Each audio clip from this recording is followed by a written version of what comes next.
I can try to clarify G to say that, you know, the use as approved by the planning commission with the original application or something like that. And conditions. And conditions, you know, shall belong to the land, benefit future owners. Yeah, so it's, if it's exact same, you know, if someone buys, like you just said, Jan, someone buys your business and is not changing a thing. But look at the Ruckus example, okay? If they sell their business and it gets to be a bar, but I'm just saying, technically it's the same, what would you do? If it was a conditional use, would you? If it's the same and it has not been closed for more than a year, so that's the final portion of this. Not the same, it's not selling Ruckus and it's gonna open as Ruckus, it's a Well, different business. restaurants and bars conditional uses. Sit-down restaurants are not, takeout and drive-through are. So as long as it's operating, So he doesn't have a condition. correct, so if the Ruckus Yes, was parking approved, exception. if the Ruckus was approved as a sit-down restaurant, it would not be conditional use, but if they wanted to add, if they became takeout or if they had a drive-through, which they obviously can't, then in their plan of operations, that would change, that would trigger me to bring it to the planning commission for review, so. But yeah, currently it's a permitted use, but I mean, there's other They examples. have a parking exception, Correct, so you would just grant that to the next one, right? as long as, Just curious. you know, the floor plan hasn't changed, or number of tables, things like that, haven't, you know, boosted capacity. Great. And then I did have a question about J. That makes me nervous too. Is this something new where, so you're operating a business, and let's pick daycare that was approved in the minutes last time, and you're gonna bus your employees from some offsite, that, right? And now all of a Certainly sudden, hope so. 3 of your employees continue to park, you know, on a residential street. Now, will we give the license in the middle of our operations? To me, that would be if the plan commission said you can only operate under those conditions and they were not doing it, I think that's the plan commission's decision as to whether or not they could yank it, or it could be fine and you could modify that condition and say, okay, it turns out it's not a problem. But if the plan commission specifically enacted conditions and me as the zoning enforcement, you know, person needed, you know, a basis to do that, I would want to bring it to the plan commission to say, hey, you guys said specifically they can't do this, they're doing this. Are you okay with that modification, or should we, they promised, you know, essentially through the approval they wouldn't do it, right? I have no issues with J as a clarification of what zoning enforcement currently would do anyways. Would you? Correct, yeah, for sure. All right. So you're gonna check where their employees are parking.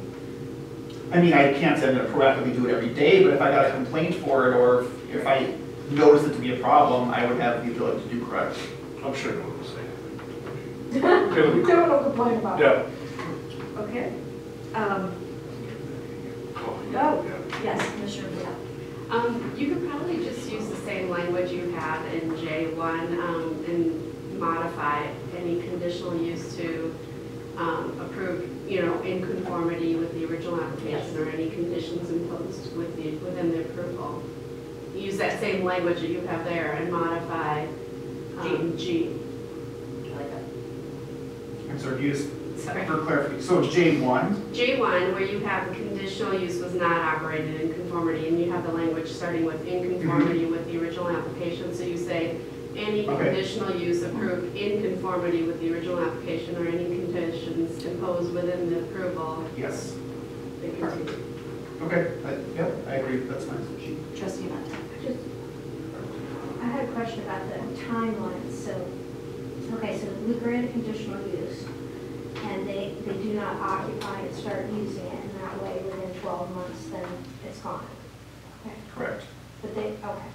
And then, but then if they start construction, so that, let's say they start construction in month 10, so they started construction, so then they have 18 months from the date that the permit was granted to have finished construction of the. They'd have 18 months from the granting of the conditional use permit, so it actually gives them a year and a half then. If they start construction. If they start within construction. a year. Okay. So if for some reason they needed, you know, we're building out, and it gives them an extra 6 months for a build out. Okay. Do we have any conditional use permits that have been issued that are not currently I mean, the two that come to example are Ascension and Casa de Corazon, right? Those are both approved. Okay. They're not occupied currently. Neither of them have building permits, but they both applied for them, so. Do they own, does Casa de whatever own the land now? I mean, did they sign? They're a just lease? leasing. Did they sign a lease? That has not been finalized yet, I correct? think so. But so I believe that was approved in July. Right. I mean, I think they fully expect to have this all worked out by then, but if by chance, you know, they got their building permit, say in April or May, and they needed till August to do it, this would give them an extra month, it'd give them an extra 6 months technically to build out. Well, I was just curious if there was one outstanding. I don't believe so.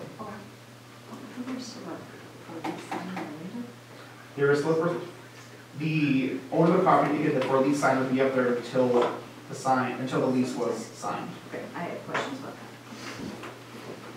that. Any further discussion over there? Was there a motion made? No? Good, because we want to make sure that language is in there. Anybody want to make a motion?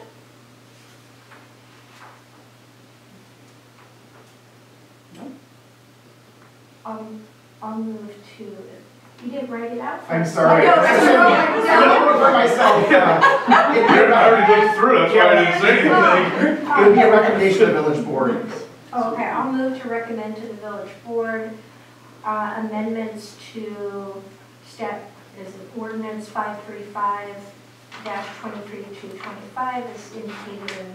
Regarding the the report. conditional use permit regulations, so we'll just match the agenda item Oh, okay, regarding conditional use regulations. with the change in, It was a It's change changing indicated G. by, yeah, indicated by. G to read, do you want to say it so it's in Sure, to read, any conditional use approved in conformity with the original application or any conditions imposed within the approval. You want to finish it? the plan commission and the Yeah. rest? Yeah, the rest of it. You got that? Mhm. I just like to put in all the motions so that the record's clear. Okay, I'll second that. Any further discussion? All those in favor, say aye. Aye. Any opposed? The motion carries. Our last, second to last agenda item is to schedule the next meeting. As of now, no applications have been submitted for February, so I would assume barring a need in item number 9 that February's plan commission would likely not be held. But if someone identifies something in number 9, it would be scheduled as regular. So for future agenda items, do we want to adopt the procedure that the board just kind of is following now, which is someone makes a motion for an agenda item, someone seconds it, and then you vote to put it on the next agenda? I would be in favor of that, because it would give clarity to me as to whether or Yeah. not the board, as a majority, of the commission wants to move forward with it. I don't know if that's in laws or anything with the planning commission, or. Yeah, so Robert's rules, when you want to put a future agenda item on, you make a motion. So under this item, you would make a motion, I'm gonna make a motion to place blah, blah, blah on a future agenda or the next agenda. And then you get a second, you have discussion of what that means, just what you're proposing to put on the agenda, and then you vote, and that gives clarity to staff to know there's support to actually put in the work to do that agenda item for the next discussion. We came to that formalization at the board so that it helps clarify for staff. So I don't see a problem with following the same thing. So if you have a future agenda item, as we move into it right now, and you would like to see it placed on a future agenda or the next agenda, you would make a motion to do so. Does anybody have, yes?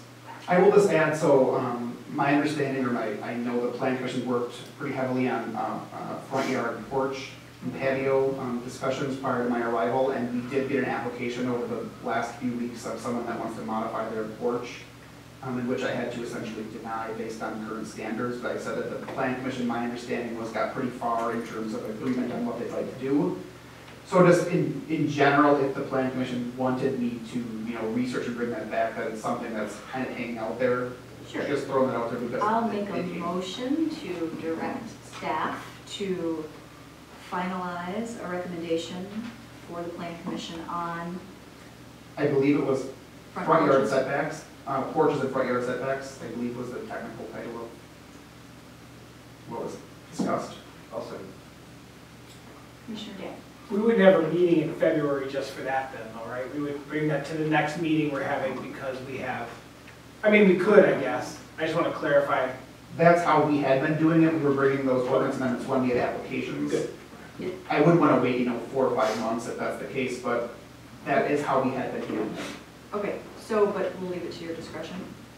And I can confirm with you at the time, Yeah. if we have nothing else, that I would confirm with you more than that. I'll be sensitive. So I know a while back we discussed, or you discussed sort of wanting to go back through all the zoning, trying to clean up as much of the zoning as possible.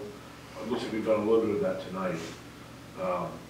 I assume that there's more to do, Absolutely. and if there are months where we're not scheduled to have a ton of agenda items, perhaps we could start working our way through So, those I procedures. think I asked or requested that every meeting we have a zoning update. Like, we have a lot to update. I know that might not be feasible, but it's a similar request to what you're saying. I know that we also have prioritization from the village board, and I don't know where that fit. I was gonna say, my 2019 work plan that I've been working on has me doing the sign code first, prior to coming back into more zoning related matters. So the sign code is outdated based on a recent Supreme Court, you know, decision, and I think there's some other clarity at the end there. So in terms of my workload, my next, you know, ordinance amendment would have been to rewrite the sign code. So I have that planned for ideally, you know, February through April, May. And then my work plan indicated I would jump back to zoning matters. So just from my perspective, that's what I've been working with. It's all code, right? That's fine, I'm just, Yeah, I'm just ready and Yeah. willing to come to a meeting to help take care of it. right, yeah, I appreciate that. And maybe just on the radar, the height map for all 4 quadrants of our, I know I mentioned that before. Okay. Just for clarity, did we get a second on the front yard patios? We did. Dan. Was it gonna be a vote? Dan, Commissioner Kirill. Any further discussion? All those in favor say aye. Aye. Any opposed? Motion carries 5-0. Any other future agenda items that you'd like to suggest for today? Hearing none, I will take a motion to adjourn. Second. A motion and a second. All those in favor say aye. Aye. Aye. Any opposed? Motion carries 5-0. Thank you. Thank you. Have a good night.